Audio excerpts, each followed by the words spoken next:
নমস্কাৰ।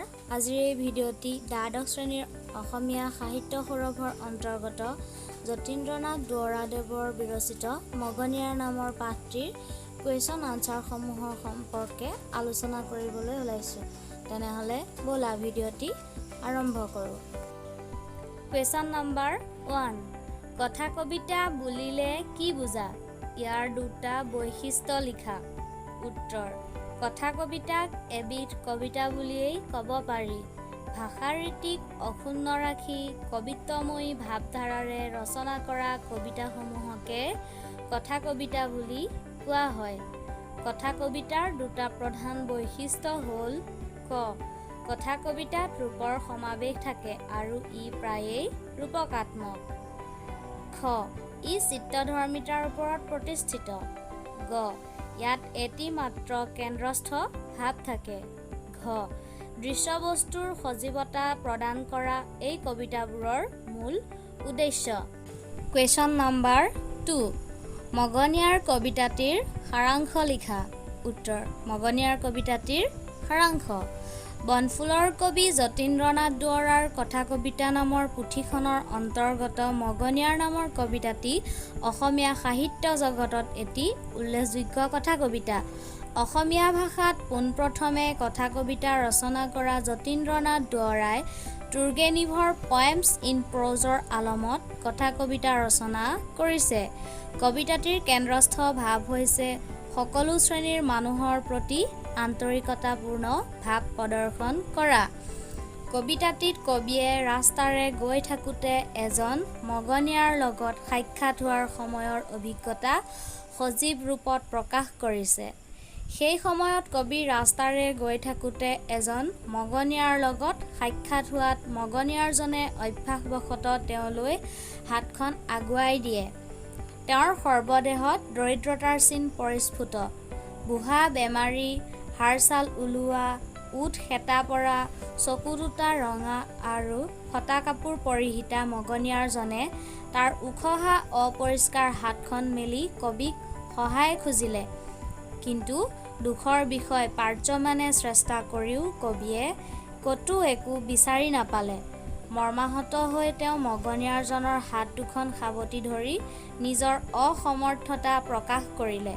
কবিৰ এনে আন্তৰিকতাপূৰ্ণ ব্যৱহাৰত মগনিয়াৰজন বিস্ময়বিভূত হ'ল, কিয়নো তাৰ বাবে সেয়া আছিল দুষ্প্ৰাপ্য। কবিৰ পৰা পোৱা সেই আন্তৰিকতাখিনিকে মগনিয়াৰজনে পৰম দান বুলি গ্ৰহণ কৰি কবিক ধন্যবাদ জ্ঞাপন কৰিলে। কবিতাটিৰ মাজেৰে কবিয়ে সকলো শ্ৰেণীৰ মানুহৰ প্ৰতি আন্তৰিকতা ভাৱ পোষণ কৰাৰ কথা ব্যক্ত কৰিছে। আনৰ প্ৰতি মৰম চেনেহ দান কৰিলেহে নিজেও আনৰ পৰা সেই মৰম চেনেহৰ অধিকাৰী হ'ব পাৰিব। Next question. ককাই, মোৰ ওপৰত খং নকৰিবা, মোৰ হাতত একোৱেই নাই। কোনে কি প্ৰসংগত এই উক্তি কৈছিল? উত্তৰ: উপৰোক্ত কথা কবিতা ফাঁকি বনফুলৰ কবি তথা অসমীয়া সাহিত্য জগতত প্ৰথম কথা কবিতা ৰচনা কৰা যতীন্দ্ৰনাথ দুৱৰাৰ কথা কবিতা শীৰ্ষক পাঠটিৰ পৰা উদ্ধৃত কৰা হৈছে। কবিতাটিৰ মাজেৰে কবিয়ে মানুহৰ প্ৰতি থকা আন্তৰিকতা ভাৱ পোষণ কৰিছে। বাটেদি গৈ থকা অৱস্থাত কবিয়ে এদিন এজন মগনিয়াৰ লগত সাক্ষাৎ হয়। মগনিয়াৰজনে অভ্যাসবশতঃ তেওঁলৈ হাতখন আগুৱাই দিয়ে। কবিয়ে লক্ষ্য কৰিলে মগনিয়াৰজনৰ দৰিদ্ৰতাৰ প্ৰতিচ্ছবি। তাৰ সৰ্বদেহত দৰিদ্ৰতাৰ চিন পৰিস্ফুট। গাত ফটা কাপোৰ, ওঠ শেঁতা, ৰঙা চকু দুটাৰে মগনিয়াৰজনে কবিলৈ তাৰ উখহা অপৰিষ্কাৰ হাত দুখন আগবঢ়াই দিলে। দৰিদ্ৰতাৰ এক জ্বলন্ত দৃশ্য কবিয়ে প্ৰত্যক্ষ কৰিলে। কবিয়ে তেওঁৰ চোলাৰ মোনাত হাত ভৰাই একোকে নাপালে, আনকি তেওঁৰ হাতত উৰুমালো নাছিল। ইয়াত উৰুমাল শব্দটো মানে ৰুমাল, মগনিয়াৰজনক দিবলৈ। অত্যন্ত ব্যথিত হৈ কবিয়ে তেওঁৰ হাত দুখনেৰে মগনিয়াৰজনৰ হাত দুখন সাৱটি ধৰি নিজৰ অপাৰগতা প্ৰকাশ কৰিলে। অপাৰগতা প্ৰকাশ কৰি উক্ত বাক্য ফাঁকি ক'লে, ককাই, মোৰ ওপৰত খং নকৰিবা, মোৰ হাতত একোৱেই নাই। Next question. ময়ো বুজিলোঁ যে মোৰ এজন লগৰীয়াৰ পৰা ময়ো এটা দান পালোঁ। লেখক যতীন্দ্ৰনাথ দুৱৰাই কথা কবিতা ফাঁকিৰ জৰিয়তে কাৰ পৰা কি দান পোৱাৰ কথা কৈছে লিখা। উত্তৰ। উপৰোক্ত কথা কবিতা ফাঁকি বনফুলৰ কবি তথা অসমীয়া সাহিত্য জগতত প্ৰথম কথা কবিতা ৰচনা কৰা যতীন্দ্ৰনাথ দুৱৰাৰ কথা কবিতা শীৰ্ষক পাঠটিৰ পৰা উদ্ধৃত কৰা হৈছে। কবিতাটোৰ মাজেৰে কবিয়ে এই সংসাৰত যে এতিয়াও মৰমৰ মূল বুজা বা সুখে দুখে এষাৰি মৰমৰ মাত মতা লোক নিশেষ হৈ যোৱা নাই তাকেই ব্যক্ত কৰিছে আৰু দৰিদ্ৰৰ আন্তৰিকতা প্ৰকাশ কৰিছে। বাটেদি গৈ থকা অৱস্থাত কবিয়ে এদিন এজন মগনীয়াৰ লগত সাক্ষাৎ হয়। মগনীয়াৰজনে অভ্যাসবশতঃ তেওঁলৈ হাতখন আগুৱাই দিলে।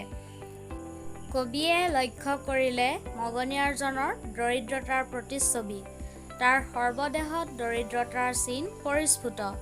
কবি যদিও ধন সম্পত্তিৰ দুখীয়া নহয়, তথাপিও তেওঁ যেন মৰমৰ দুখীয়া আছিল। যেতিয়া কবিয়ে মগনীয়াৰজনক দিবলৈ তেওঁৰ চোলাৰ মোনাত একো বস্তু বিচাৰি পোৱা নাছিল, তেতিয়া তেওঁ তেওঁৰ কাষৰ পৰা আঁতৰি নগৈ মগনীয়াৰজনৰ হাত দুখনত আলফুলে সাৱটি ধৰি নিজৰ অপাৰগতা প্ৰকাশ কৰি খং নকৰিবলৈ কৈছিল।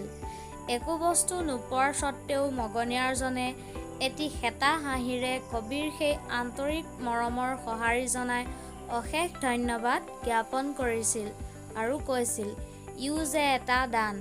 আৰু তেতিয়াই কবিয়ে উপলব্ধি কৰিছিল আৰু কৈছিল, ময়ো বুজিলোঁ যে মোৰ এজন লগৰীয়াৰ পৰা ময়ো এটা দান পালোঁ, যি এইটো আজিৰ সমাজত অতি মূল্যৱান।